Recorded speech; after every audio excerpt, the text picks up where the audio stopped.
Azathoth by H.P. Lovecraft. When age fell upon the world, and wonder went out of the minds of men,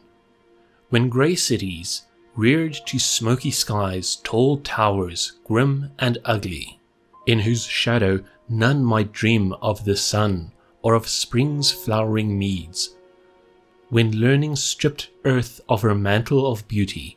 and poets sang no more save of twisted phantoms seen with bleared and inward-looking eyes, when these things had come to pass, and childish hopes had gone away forever,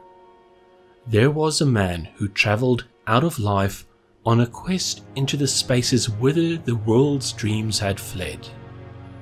Of the name and abode of this man but little is written, for they were of the waking world only, yet it is said that both were obscure.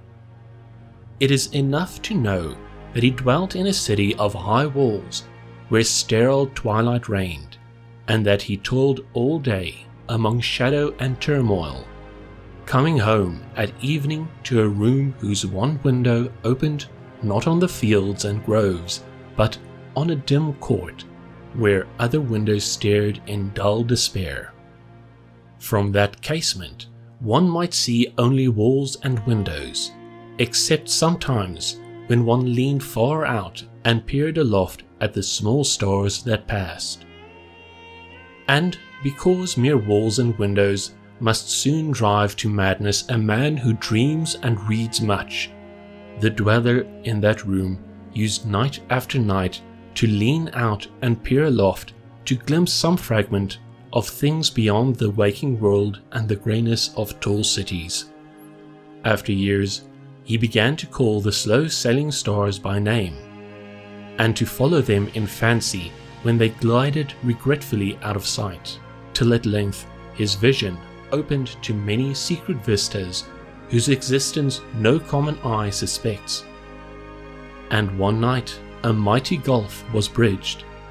and the dream-haunted skies swelled down to the lonely watcher's window to merge with the close air of his room and make him a part of their fabulous wonder.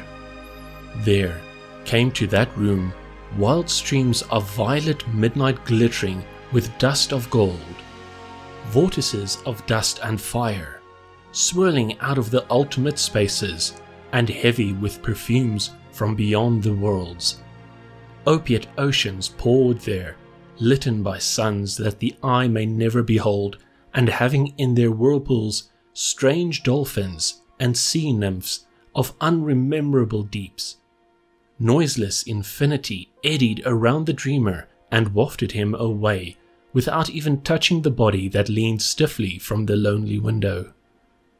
And for days not counted in men's calendars, the tides of far spheres bear him gently to join the dreams for which he longed, the dreams that men have lost. And in the course of many cycles they tenderly left him sleeping on a green sunrise shore, a green shore fragrant with lotus blossoms and starred by red camelots.